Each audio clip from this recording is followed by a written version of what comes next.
जो है वो 2 मीटर है, ठीक है। तो पेज नंबर 14 पर है, इसमें कॉपर वायर क्वेश्चन जो है उसमें कॉपर वायर की लेंथ दे रखी है 2 मीटर, ठीक है। और इसके बाद ये बोल रहे हैं area of cross section 1.7 into 10⁻⁻6। वो बातों की आवाज़ ना है, क्या फिर यहाँ आ जाओ, ठीक है ना। एरिया ऑफ क्रॉस सेक्शन है 1.7 इंटू 10⁻⁻6,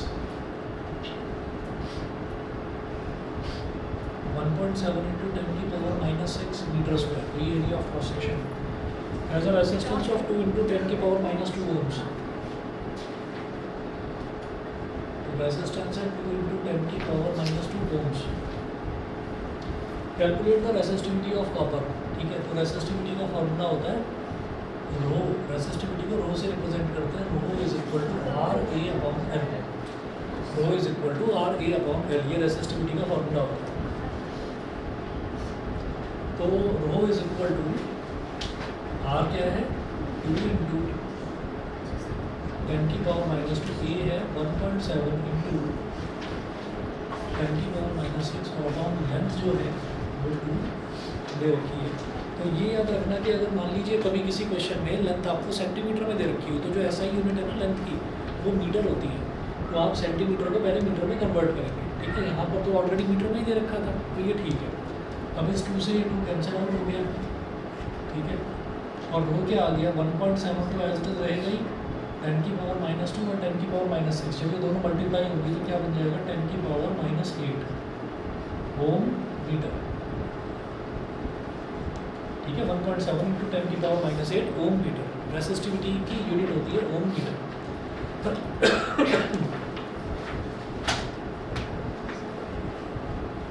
अगला क्वेश्चन देखिएगा, पेज नंबर 15 पर आ जाओ। पेज नंबर 15 पर देखिए, a copper wire has a diameter of 0.5 millimetre and resistivity of 1.6 into 10⁻⁻8 ohm metre. The copper wire has a diameter of 0.5 millimetre.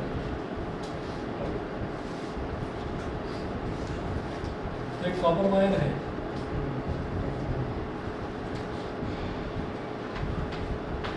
तो कोई भी अगर वायर है उसको अगर हम देखें मैग्नीफाई करके बड़ा करके किसी वायर को देखें तो वो सिलेंड्रिकल शेप का ही होता है। तो हमने ये कहा copper wire has a diameter, copper wire का जो डायमीटर है वो कितना है 0.5 मिलीमीटर, ठीक है। तो डायमीटर का मतलब रेडियस कितना हो गया, डायमीटर का आधा, तो रेडियस कितना हो गया इसका स्मॉल आर 0.5/2 मिलीमीटर। एक चीज़ याद रखना है, जो मिली है ना, मिली, मिली का मतलब होता है 10⁻⁻3, ठीक है। तो 0.5 इंटू 10⁻⁻3 और अपॉन 2 से अगर इसको डिवाइड करेंगे तो 0.25 हो जाएगा और इधर आ जाएगा मीटर। तो R is equal to 0.25 into 10⁻⁻3 0.25 into 10⁻⁻3 metre, ये हो गया। उसके बाद देखिए इसकी रेसिस्टिविटी दे रखी है हमने 1.6 इंटू 10⁻⁸ ओम मीटर। रेसिस्टिविटी कितनी दे रखी है 1.6 इंटू 10⁻⁸ ओम मीटर। अच्छा, ये चीज़ सभी बच्चों को याद दिला देता हूँ कि जो रेसिस्टिविटी होती है ना, रेसिस्टिविटी का फॉर्मूला ये होता है कि अगर मान लीजिए हमने एक बड़ा सा कॉपर का वायर ले लिया तो जो उसकी रेसिस्टिविटी होगी, और अगर हमने क्या करा कि एक तो बहुत बड़ा वायर ले लिया और एक ले लिया बहुत छोटा सा टुकड़ा ले लिया हमने वायर का, तो चाहे आप बड़ा वायर ले लो, चाहे आप छोटा टुकड़ा ले लो, चाहे आप उस मटेरियल की बनी हुई कोई प्लेट ले लो या कुछ और चीज़ ले लो, रेसिस्टिविटी उस मटेरियल की प्रॉपर्टी होती है। तो उसका लेंथ से, एरिया ऑफ क्रॉस सेक्शन से किसी से लेकर देना नहीं है, रेसिस्टिविटी फिक्स रहेगी, समझ गए, ठीक। तो रेसिस्टिविटी क्या होगी 1.6 इंटू 10⁻⁸ ओम मीटर, ये स्मॉल आर हो गया, ये रो हो गया। रेसिस्टेंस जो है वो फ़र्क पड़ता है, उसका एरिया ऑफ क्रॉस सेक्शन पर भी फ़र्क पड़ता है और लेंथ से भी असर पड़ता है उस पर, ठीक है। उसके भी क्वेश्चंस पर मैं अभी आऊँगा। वैसे कांस्टेंट है, लेकिन अगर आपने लेंथ बढ़ा दिया तो रेसिस्टेंस भी बढ़ जाएगा, और अगर एरिया ऑफ क्रॉस सेक्शन बढ़ा दिया तो रेसिस्टेंस घटेगा, इन्वर्स प्रोपोर्शन बोलते हैं इसको, ठीक है। तो देखिएगा रेसिस्टिविटी पर कोई फ़र्क नहीं पड़ता, रेसिस्टिविटी सेम रहेगी। रेसिस्टिविटी होता है प्रॉपर्टी ऑफ अ मटीरियल, तो वो बड़ा प्लेट ले लो, एक वायर ले लो, एक छोटा सा टुकड़ा ले लो आप, उससे कोई फ़र्क नहीं पड़ेगा, वो सेम रहेगी रेसिस्टिविटी। अब देखिएगा वो कह रहे हैं what will be the length of this wire to make its resistance 10 ohm. तो वायर का रेजिस्टेंस 10 ओम हो जाए तो उसकी लेंथ कितनी होगी ये बताना है, ठीक है। तो हमारे पास स्मॉल आर है, स्मॉल आर का मतलब क्या है, एरिया ऑफ क्रॉस सेक्शन क्या होता है, ये वाला जो एरिया है इसको कहते हैं एरिया ऑफ क्रॉस सेक्शन। तो ये वाला जो एरिया है ये कैसा दिखाई दे रहा है आपको, सर्कुलर, और सर्कल का एरिया क्या होगा, पाई आर स्क्वायर, ठीक है, ठीक है। तो हम ये कहेंगे एरिया ऑफ, इसका सॉल्यूशन दे रखा है लेकिन साथ साथ कर लोगे तो कुछ घिसेगा नहीं। Area of cross section of this wire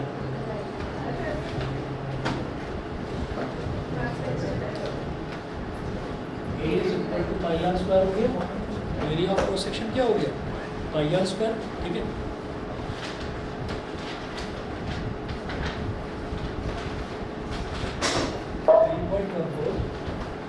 ये क्या गिरा बॉटल,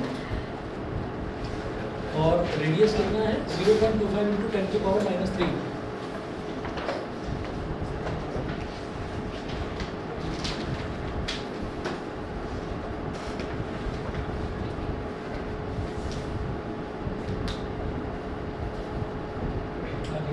का स्क्वायर क्या होता है,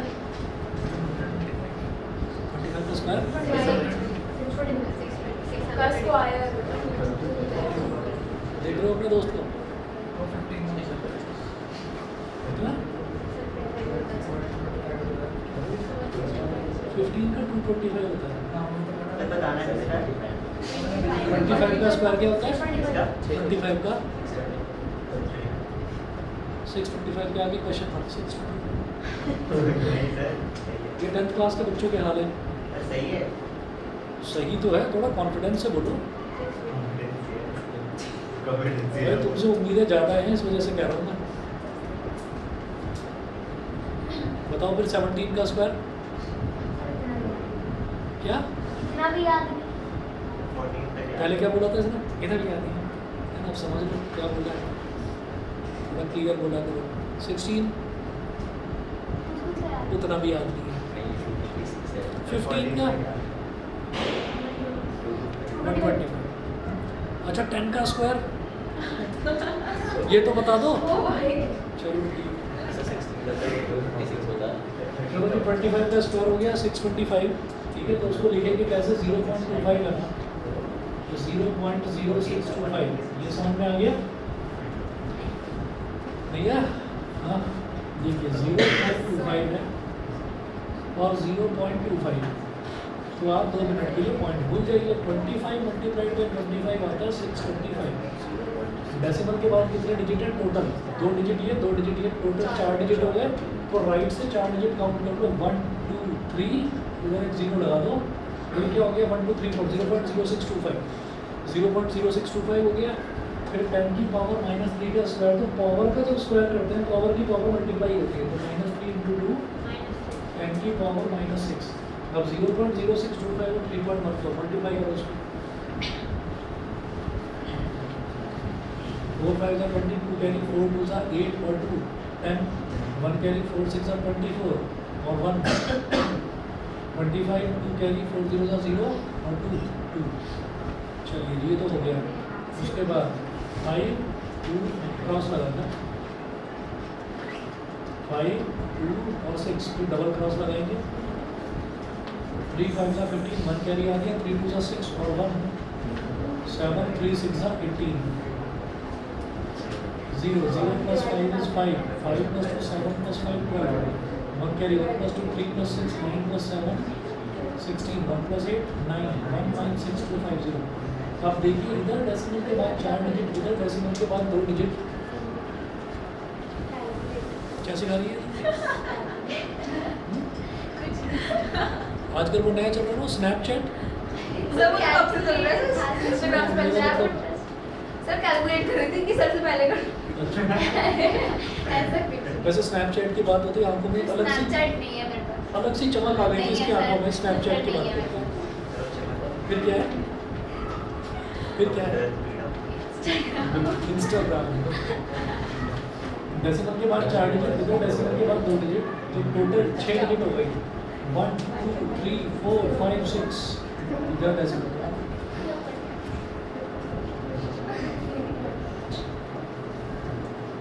0.19625 है, लास्ट वाले जीरो की जरूरत नहीं है, 0.19625 इंटू 10 की पावर -6 मीटर स्क्वायर। तो अभी तो ये एरिया आया है आगे चलते हैं। उन्होंने क्या बोला इसमें, what will be the length of this wire to make its resistance 10 ohm. तो ए पार्ट में रेजिस्टेंस दे रखा है 10 ओम।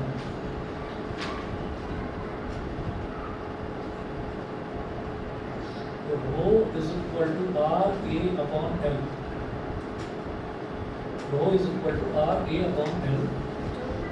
और मुझे क्या निकालना है, लेंथ निकालनी है। तो L इधर ले आओ और rho को नीचे ले आओ। L is equal to R A upon rho। बताओ जी, यहाँ तक क्लियर? सही है, ठीक है, नोट कर सकते हैं।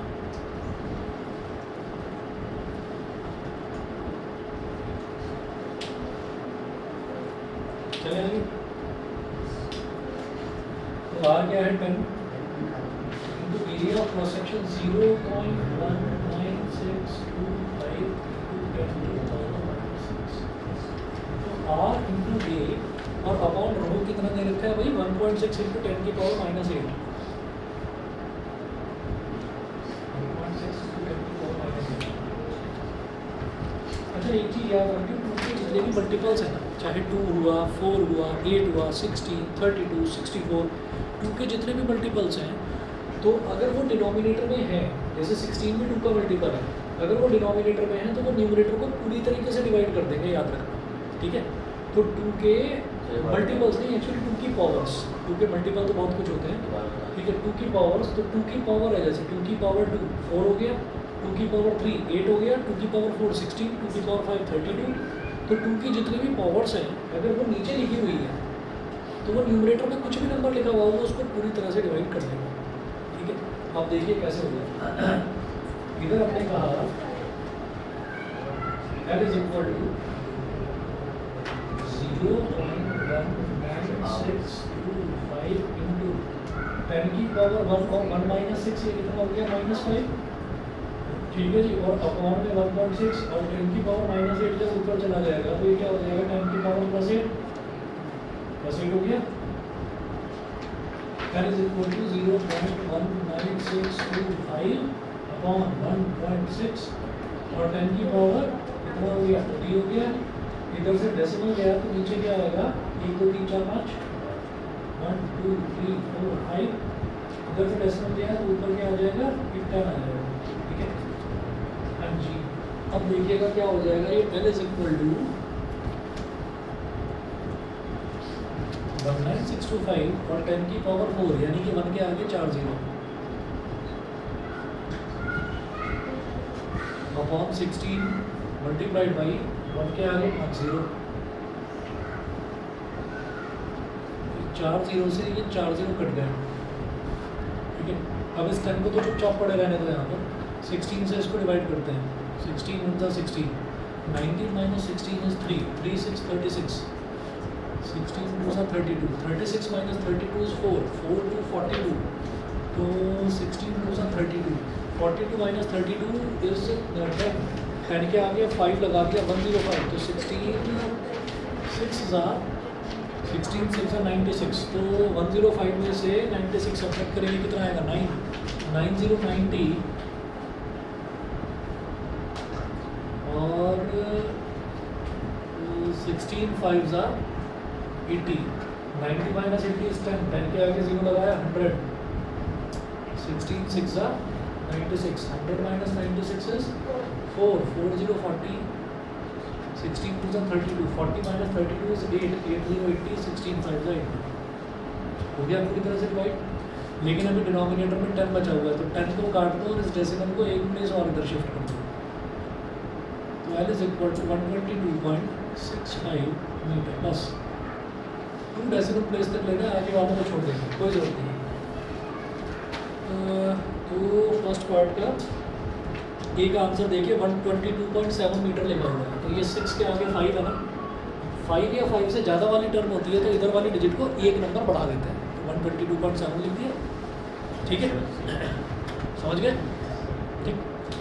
अच्छा जी, इसके बाद देखिएगा B part, how much does the resistance change if the diameter is doubled. अगर डायमीटर को डबल कर दिया जाए तो रेसिस्टेंस में क्या चेंज होगा, क्या फ़र्क पड़ेगा, वो देखिए।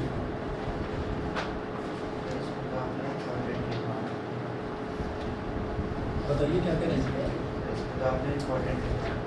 हाँ इम्पोर्टेंट है ये।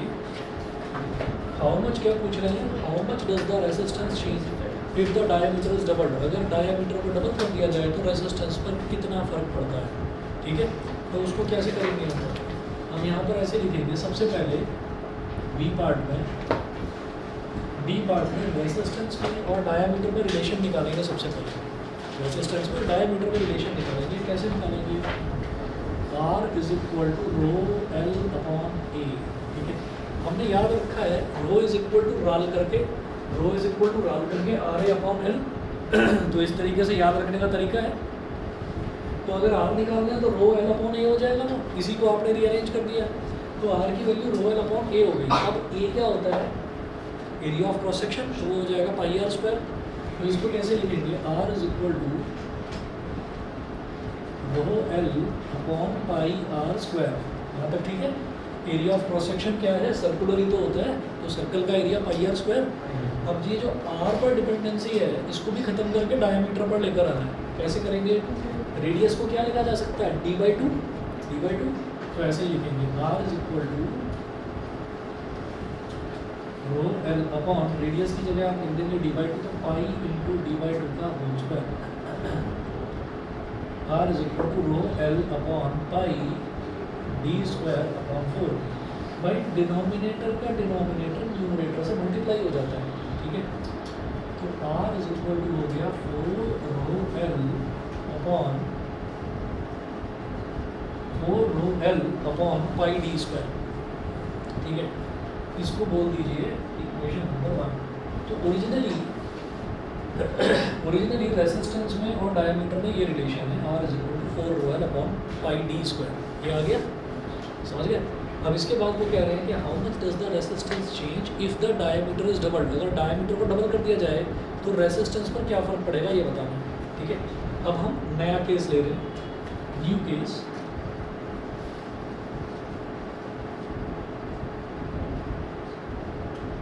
when the diameter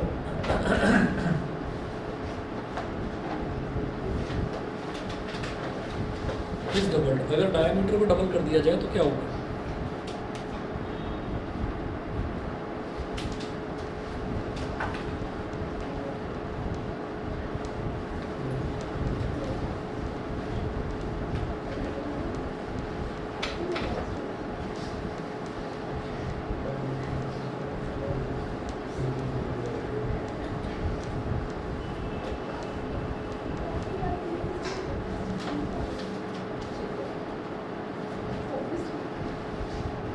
when the diameter is doubled। तो जब डायमीटर को डबल कर देंगे तो क्या होगा, r dash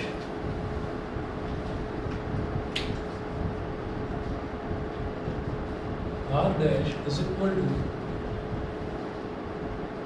4 rho l on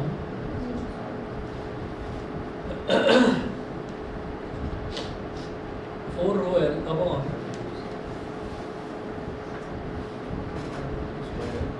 2d का स्क्वायर। ये बता दो, ये समझ गए कि नहीं। भाई डायमीटर को d ना लिखकर अब मैं 2d लिखूंगा ना, तो d का स्क्वायर डायमीटर का स्क्वायर में करके 2d का स्क्वायर करूँगा, ये क्या हो जाएगा। अब इसमें ना थोड़ा देख लेना, समझदारी मत दिखा देना एकदम से। पाई इंटू 4d स्क्वायर, 2 का स्क्वायर क्या हो गया 4d का स्क्वायर क्या हो गया d स्क्वायर। तो ये जो 4 से 4 काट कर समझदारी मत दिखाना, वही कह रहा हूँ। इस 4 को अलग निकाल लेंगे पहले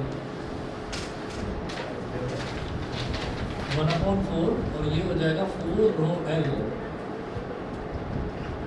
अपॉन पाई डी स्क्वायर। क्योंकि मैं 4 rho l upon pi D square की वैल्यू मैं जानता हूँ कि वो इसका रेडियस का रेसिस्टेंस है, ठीक है।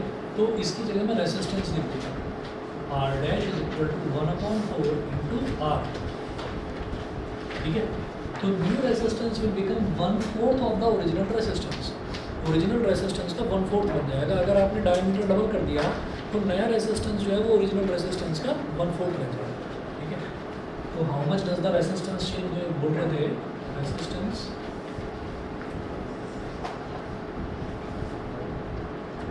will become 1/4 of its original value.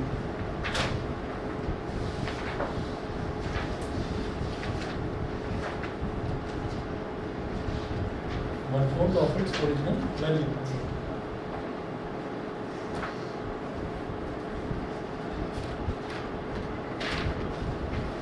हाँ जी, अगला पेज नंबर 17 पर, ये भी बहुत इंपॉर्टेंट क्वेश्चन है। इसमें देखिएगा क्वेश्चन है अ 6 ohm resistance wire is doubled up by folding. तो जब भी किसी वायर को डबल अप कर दिया जाता है फोल्ड करके, तो दो चीज़ें होती हैं। जैसे मान लीजिए ये हमारे पास पूरा का पूरा वायर है, ऐसा वायर है।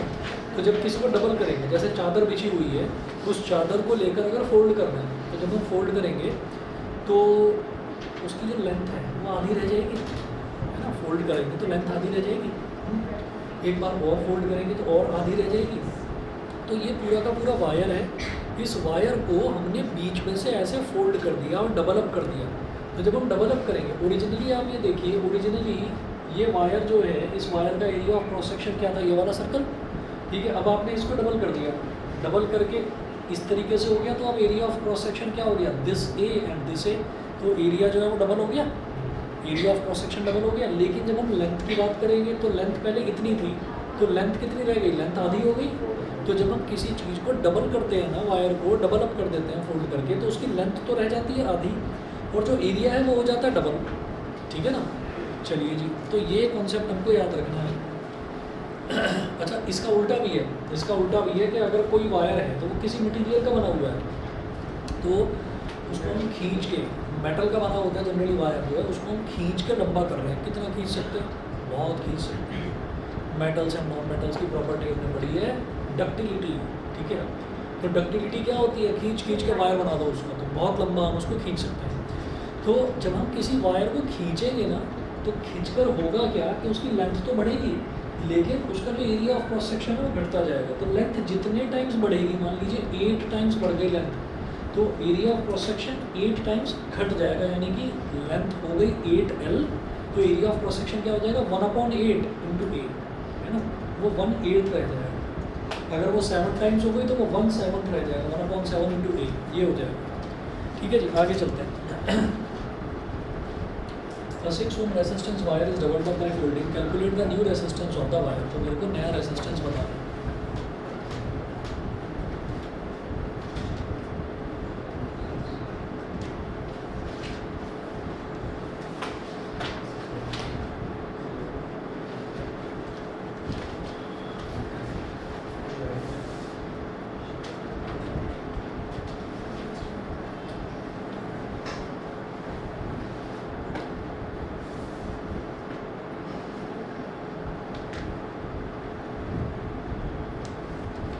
A 6 ohm wire is doubled up by folding. तो शुरुआत में हमने ये कहा कि जो भी इसकी लेंथ है, इसकी लेंथ L है, ठीक है, और ये जो एरिया ऑफ क्रॉस सेक्शन है ये A है, और इसका जो रेजिस्टेंस है वो कितना दे रखा है, 6 ओम दे रखा है, ठीक है।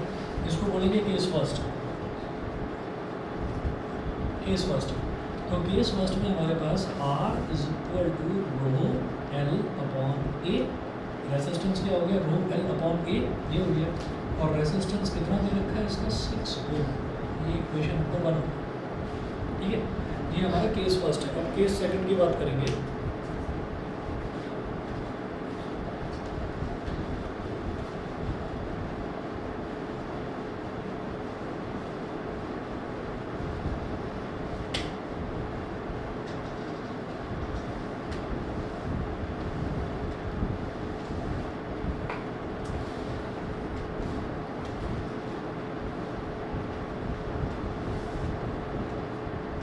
हाँ जी, केस सेकंड की बात करेंगे।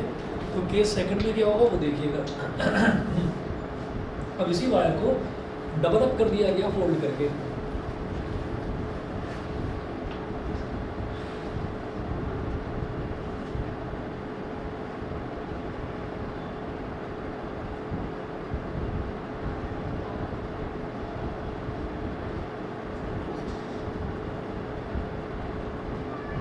जो एरिया ऑफ क्रॉस सेक्शन आया उसको ए डैश बोल दो, तो ये क्या हो जाएगा ओरिजिनल एरिया का डबल, तो ए डैश कितना हो गया 2a हो गया, नए एरिया को ए डैश बोल दिया, A dash is equal to 2a, और जो लेंथ है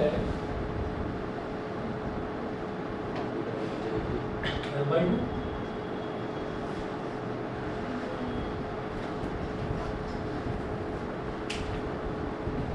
ये l/2 है। तो अब इसमें हम कहेंगे कि अब आपको इसका रेजिस्टेंस निकालना है, तो रेजिस्टेंस कैसे निकालेंगे, ये जो l/2 है ना इसको क्या कहेंगे, इसको भी l डैश बोल दो, तो new resistance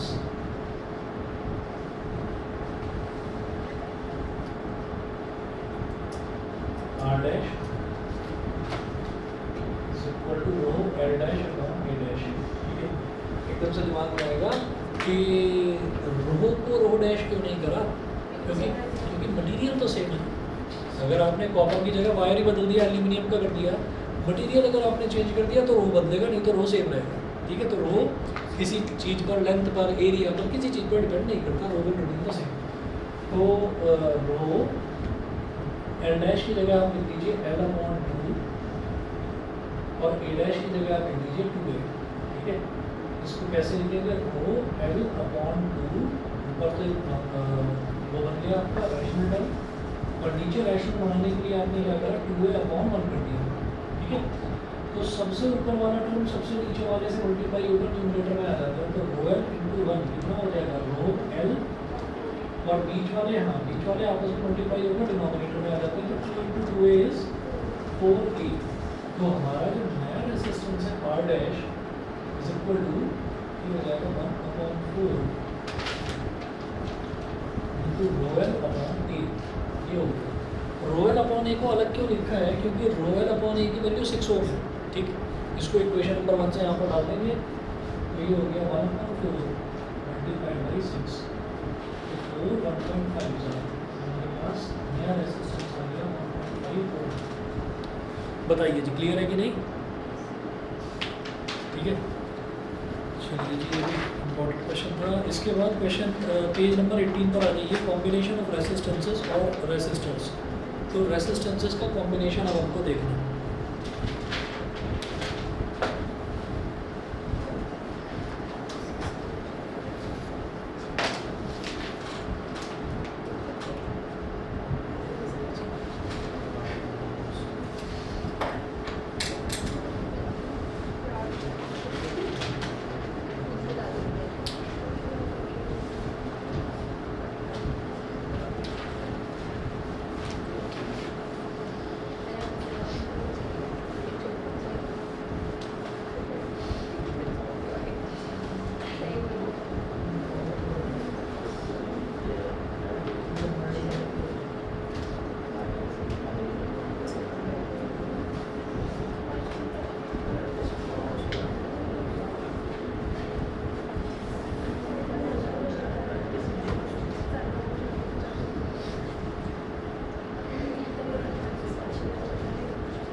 combination of resistances और रेसिस्टेंस, तो आपको रेसिस्टेंसेस का कॉम्बिनेशन बताना है।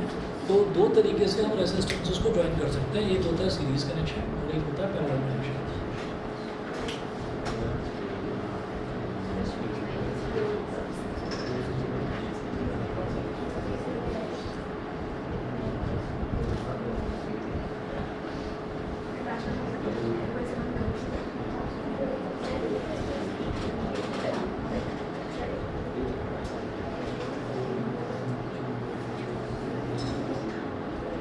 R1, R2, R3, ठीक है।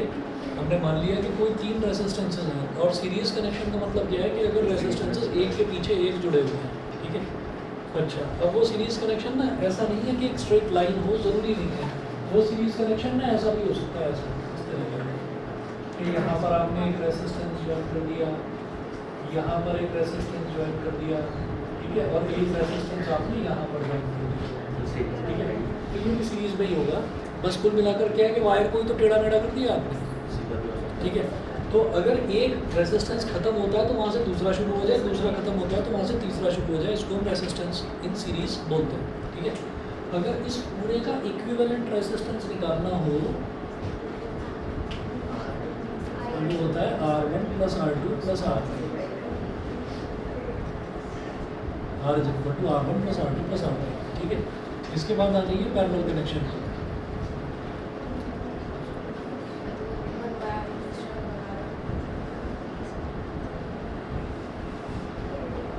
पैरेलल कनेक्शन में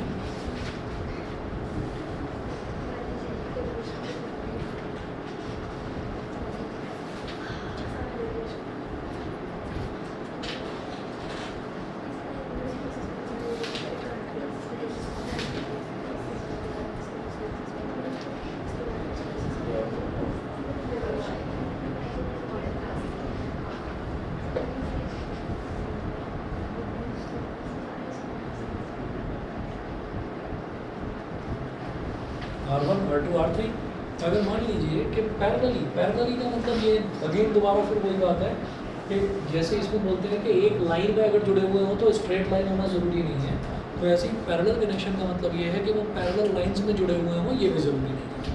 क्या होता है कि जैसे रेसिस्टेंस का शुरुआती पॉइंट है, पहला इधर इसका शुरुआती टर्मिनल और जो एंडिंग टर्मिनल है, ये दोनों सेम पॉइंट से अगर जुड़े हुए हैं तो हम उनको पैरेलल कनेक्शन बोलते हैं। जैसे रेसिस्टेंस है, इसका स्टार्टिंग पॉइंट और एंड पॉइंट दोनों यहाँ पर जुड़ा हुआ है, ऐसे इस रेसिस्टेंस का स्टार्टिंग पॉइंट और एंडिंग पॉइंट ये भी यहीं पर और यहीं पर जुड़ा हुआ है, ऐसे ही इसका भी स्टार्टिंग और एंड पॉइंट वो यहाँ पर जुड़ा हुआ है। तो ऐसे रेसिस्टेंसेस को हम बोल देते हैं रेसिस्टेंसेस इन पैरेलल। ठीक है, ये कहलाते हैं रेसिस्टेंसेस इन पैरेलल। अब उसके बाद आप ये देखिएगा कि इसका अगर पूरे सर्किट का ओवरऑल रेसिस्टेंस या इक्विवेलेंट रेसिस्टेंस निकालना है, 1/R is equal to 1/R1 plus 1/R2 plus 1/R3। इसका ओवरऑल रेसिस्टेंस ये हो जाएगा 1/R is equal to 1/R1 plus 1/R2 plus 1/R3। ठीक है, आगे चलते हैं। यहाँ पर आप देखिए पेज नंबर 18 पर ही जो आपके नोट्स हैं उसमें ना स्टार बना के मैंने दो चीज़ बड़ा छोटे छोटे उसमें लिखी हुई है। तो इसमें लिखा है in series current remain same and potential difference varies. Series में करंट सेम रहेगा और पोटेंशियल डिफरेंस वेरी करेगा। अगर मान लीजिए इस कनेक्शन में हम कोई बैटरी कनेक्ट कर दें, कोई बैटरी ज्वाइन कर दें, तो इसमें भी और इसमें भी तीनों में करंट सेम रहने वाला है, पोटेंशियल वेरी करेगा। वेरी मतलब V1 V2 V3। ठीक है, और करंट जो है वो तीनों में I करंट को I से रिप्रेजेंट करते हैं, तो तीनों में करंट सेम जाएगा। उल्टा होता है पैरेलल में। तो पैरेलल में देखिए क्या है, potential difference remain same and current varies. तो पैरेलल में क्या होता है कि पोटेंशियल डिफरेंस सेम रहेगा और जो करंट है वो वेरी करेगा। तो पोटेंशियल डिफरेंस सेम का मतलब इसमें भी V, इसमें भी V और इसमें भी V, लेकिन करंट वेरी करेगा। तो इसमें I1, इसमें I2 और इसमें I3। तो ये सबसे इम्पोर्टेंट दो पॉइंट्स हैं। सीरीज में करंट सेम रहता है, वोल्टेज वेरी करती है, और पैरेलल में वोल्टेज सेम रहता है, करंट वेरी करती है। हमको ये दो चीज़ें याद रखनी है। अब सारे आगे के न्यूमेरिकल्स जो हैं वो इन्हीं कंसेप्ट पर होंगे। क्यों होता है ये, क्यों का तो जवाब थोड़ा लंबा है। अगर आप कहेंगे तो चार्ज वगैरह वो मैं बताऊंगा कि चार्ज कैसे टाइम के साथ वेरी करता है, क्योंकि चार्ज पर यूनिट टाइम को ही हम करंट बोलते हैं। सीरीज़ में क्या है कि सिंगल वायर है, तो सिंगल वायर में चार्ज भी सेम ही रहने वाला है, और जब चार्ज सेम रहेगा तो चार्ज को आप टाइम से डिवाइड कर दो, और जब चार्ज को टाइम से डिवाइड करोगे तो करंट आएगा, यानी कि सिंगल वायर है तो सिंगल वायर में करंट सेम रहता है। ठीक है, और यहाँ पर क्या है, यहाँ पर तीन अलग अलग डिवाइसेस हैं आपके पास, 1, 2 और 3।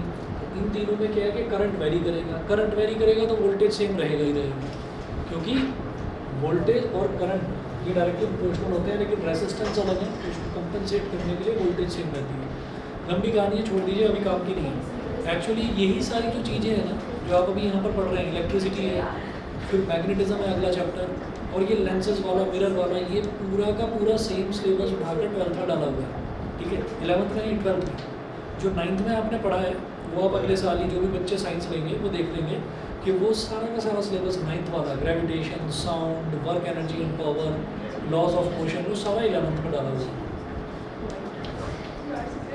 हालांकि देखते हैं आपके टाइम तक शायद चेंज हो जाए, अगले साल सुना है पॉलिसी चेंज होएगी कुछ। क्या पॉलिसी? दो बोर्ड होते हैं। हाँ चलो बोर्ड तो 2 होने चाहिए, बहुत अच्छी बात है। तो चार भी अच्छी बात है। अरे बहुत अच्छी बात है। क्यों? अगर एक बोर्ड में सब बच्चे ऐसे पढ़ेंगे सिर्फ काट ही दे बहुत अच्छी चीज़ है। अभी बताता हूँ क्या अच्छा सर है। बहुत अच्छा है, 2 बार बोल रहा हूँ। यार दो बार रीजनल लैंग्वेज हमारे टाइम पे पता नहीं मैथ्स में 16 चैप्टर है। मैथ्स में 16 चैप्टर है। अच्छा अब इनको आधे आधे में डिवाइड कर दो, 8। अच्छा बोर्ड में बच्चा कितना पढ़ता है? बोर्ड का जैसे पूरे साल का जो सिलेबस है उसमें बच्चा सबसे ज़्यादा मेहनत कब करता है? जब बोर्ड आती है लास्ट के 1 महीने में या 2 महीने। बोर्ड की तैयारी पूरे साल जो है, पूरे जो 10 महीने हैं ना, 10 महीने में बोर्ड का हुआ बना रहता है। बोर्ड बोर्ड बोर्ड बोर्ड पढ़ दो। लेकिन वो जो लास्ट का 2 महीना है उसी में बच्चा पढ़ता है, और उसी 2 महीने में बच्चा पूरा का पूरा 16 के 16 चैप्टर कर डालता है। ठीक है, तो इसका मतलब आप लोगों के लिए भी मोटिवेशनल फैक्टर है ये, याद रखिएगा। अगर अभी तक आपने कुछ भी नहीं करा हुआ तो आपके पास 2 नहीं, आपके पास तो भी 3 महीने हैं। समझ रहे हैं? अक्टूबर है, नवंबर है, दिसंबर है, और चलो थोड़ा बहुत जनवरी भी। कहाँ हो तो प्री प्रैक्टिकल बोर्ड ना सर फरवरी के 15 से स्टार्ट। तो चलो तभी तो 3 महीने बोल रहे हो। वो जनवरी पूरा बचा हुआ है ना, अक्टूबर नवंबर दिसंबर, जनवरी पूरा बचा हुआ है, तो आप उसको भी अगर देखें तो 3 महीने हैं। तो उन 3 में से भी हटा दो आप, चलो 2 महीने हैं या 2.5 महीने हैं। 2.5 महीने बहुत है, सिलेबस नहीं है कुछ भी। और आप ये देखिएगा कि उस सिलेबस का अच्छा खासा प्रेशर आ जाता है बच्चे के ऊपर। और कोई कितना भी होशियार क्यों ना हो, कितना भी इंटेलिजेंट क्यों ना हो, चलो थोड़ा हर दिन, जो भी ये कहते हैं ना मैं 8-8 घंटे पढ़ता हूँ, मैं 10-10 घंटे पढ़ता हूँ, वो आपका दुश्मन है जो कह रहा है कि मैं 8 घंटे पढ़ रहा हूँ, 10 घंटे पढ़ रहा हूँ। नहीं पढ़ सकते, कहाँ से तो निकालोगे? भाई तो सर ऐसे बोलते हैं वो ऐसे क्यों बोलते हैं कि अगला बच्चा जो है वो पहले तो डिप्रेशन भी चला जाए, भाई 8-10 घंटे हमसे ना हो हम पाएगा, तो कर ही नहीं रहे हैं ना। हमसे ना हो पाएगा, गिव कर दिया वहीं की वहीं। ठीक है, और फिर पढ़ना ही छोड़ दिया। पहली चीज़ तो ये, ठीक है। और कितने चालाक होते हो, देखिए 3 इडियट्स, देखिए साइलेंसर वाली कहानी है कि खुद तो पढ़ रहा है ना, और रात के टाइम पर बुक में उल्टी सीधी किताबें डाल रहा है सबके हॉस्टल के रूम में, है ना, कि वो जो है वो उसको पढ़ कर डिस्टर्ब हो जाए। तो यही चीज़ें हैं डिस्टर्ब करने वाली कि मैं देख आप मानना ना 8-8 घंटे पढ़ूँ, 8 घंटे। हाँ तो ठीक है, 5 घंटे तो हम भी पढ़ते हैं स्कूल में, ये सब 1-1 घंटे 2 घंटे पढ़ते हैं बस। लेकिन रेगुलरली ये ऐसा नहीं होता ना कि 2 दिन ट्यूशन आ गए, 1 दिन छुट्टी मार ली, ये नहीं होता। और आप ट्यूशन आ रहे हैं ना तो ये भी पढ़ाई ही हो रही है, क्योंकि यहाँ पर फिर भी कंपेरेटिवली स्कूल के कंपैरिजन में यहाँ पर फिर भी आप लोग थोड़ा सा सीरियस होकर बैठते हैं। ठीक है, उतना सीरियस तो नहीं होते, लेकिन स्कूल में तो मुझे पता है ना, आपको भी पता है, मुझे भी पता है कि स्कूल में तो मस्ती का ही माहौल रहता है, पढ़ने का रहता ही नहीं हिसाब किताब। और जो ये जो बच्चे होते हैं वो भी 8 घंटे पढ़ रहे हैं। हाँ तो ठीक है, 5 घंटे तो मैं भी पढ़ रहा हूँ स्कूल में, 1 घंटे ट्यूशन में पढ़ रहा हूँ, चल कोई बात नहीं, तेरे से 2 घंटे तो 2 ही घंटे तो कम हूँ। अच्छा घर पर, हाँ भाई घर पर तो मुझे पता है, असलियत पता है कि किताब भी उठा कर नहीं देखना है ना। घर पर तो जैसा बैग जाता है अगले दिन कंधे पे वही टांगा और चल भाई बस, तो यही होता है। तो अब फिर अंतरात्मा जागी, ये तो 8 घंटे पढ़ रहा है, मुझे कम से कम 6-7 घंटे तो पढ़ना पड़ेगा। तो वो कहेगा नहीं भाई नहीं, स्कूल से अलग 6 घंटे पढ़ना पड़ेगा। ठीक है, पढ़ो, या तो 1-2 दिन में डिमोटिवेट होकर गिव अप कर दोगे, और अगर 3-4 दिन लगातार पढ़ लिया तो चौथे दिन बीमार पड़ जाओगे, और फिर अगले 1 हफ्ता तुम्हारा गया बीमारी में। ठीक है, तो ये ज़रूर है, नींद पूरी नहीं होगी ना, या फिर क्लास में सो जाओगे, तो ये होता है। अगर आप कायदे से भी ना क्लास में daily- ध्यान देते हैं। अच्छा कुछ बच्चों को ऐसा मैथ्स और साइंस में लगे हुए हैं और सोते हैं, जागते हैं या सोचते हुए एकदम दिमाग में टिक टिक होता रहता है, वही ज्योग्राफी, सिविक्स, हिस्ट्री, कुछ नहीं आता। सोशल स्टडी में तो बिल्कुल बर्बाद हो रहा है, कैसे करूँगा, है ना। तो ये सब चीज़ें दिमाग में आ रही होती हैं। यकीन मानिएगा 15 दिन भी लग कर अगर कर लिया, सोशल स्टडी निपट जाएगी, कुछ नहीं है उसमें। ज़्यादातर बच्चे लास्ट में उठाते हैं उसको। और दूसरी बहुत अच्छी चीज़ जो है वो आप लोगों के साथ में ये है कि 5-5, 6-6 दिन की हर पेपर में छुट्टी मिलेगी। ठीक है, वो रिवाइज करने के लिए, वो रिवाइज करने के लिए होती है, उसके लिए मैं सोच रहा ना, ये तो मैं तब कर लूँगा, ये तो मैं तब कुछ नहीं होगा। होली है, होली खेलने जाना दोस्तों के साथ, होली तो जरूर खेलनी है ना। तुम्हारी तो 3-4 दिन तक चलती होगी होली, फिर अभी मुझे वहाँ वाले दोस्त पकड़ कर ले गए होली खिलाने, फिर यहाँ वाले दोस्त ले गए, और अब मैं थक गया हूँ, मैं एक दिन सोऊंगा, मेरे को कोई डिस्टर्ब ना करे। तो इस चीज़ का ध्यान रखना भी है। ठीक है, तो चलिए जी देखिए। हाँ जी, पेज नंबर 18 पर जो क्वेश्चन है वो देखिएगा। तो भाई सीधी बात ये बता रहा हूँ कि अब अगर आप रेगुलरली जैसे अभी तो आप स्कूल जा रहे हैं, नवंबर से पहले ही बता रहा हूँ, नवंबर से भाई स्कूल की तरह छुट्टियाँ मारनी शुरू कर देना और छुट्टी मार कर घर पर पढ़ना शुरू कर देना। ठीक है, अब जाकर कुछ होगा नहीं, जिसको जितना कराना है, जो पढ़ाना पढ़ाना है, सबने पढ़ा लिया, अब आपकी बारी है। सर अक्टूबर तक सिर्फ सबमिट सर, हाँ तो कराई देंगे। सैटरडे को भी बुला रहे हैं उनको अगर आपका प्रिंसिपल बोल दे कि मंडे तक सिलेबस कंप्लीट है तो सारे कहते हैं कि कल ही तो आप बनाएंगे करेंगे करा भी देंगे वो। करा दिया था सर सैटरडे को बुला रहे हैं कि 50 क्लासेस हैं सर हमारा तो अक्टूबर तक खत्म है 25 छोड़ो ना, अरे छोड़ो, उससे आपको क्या लेना देना, आपको तो अपना देखना है ना, रिजल्ट तो आपका आएगा, अच्छा है बुरा जैसा भी है तो अपने पर देखना। एक क्वेश्चन देख लीजिए वहाँ।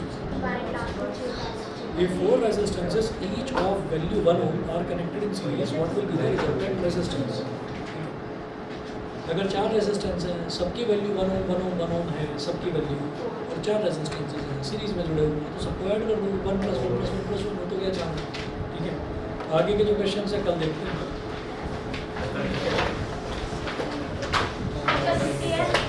अरे हाँ, कल तो छुट्टी है।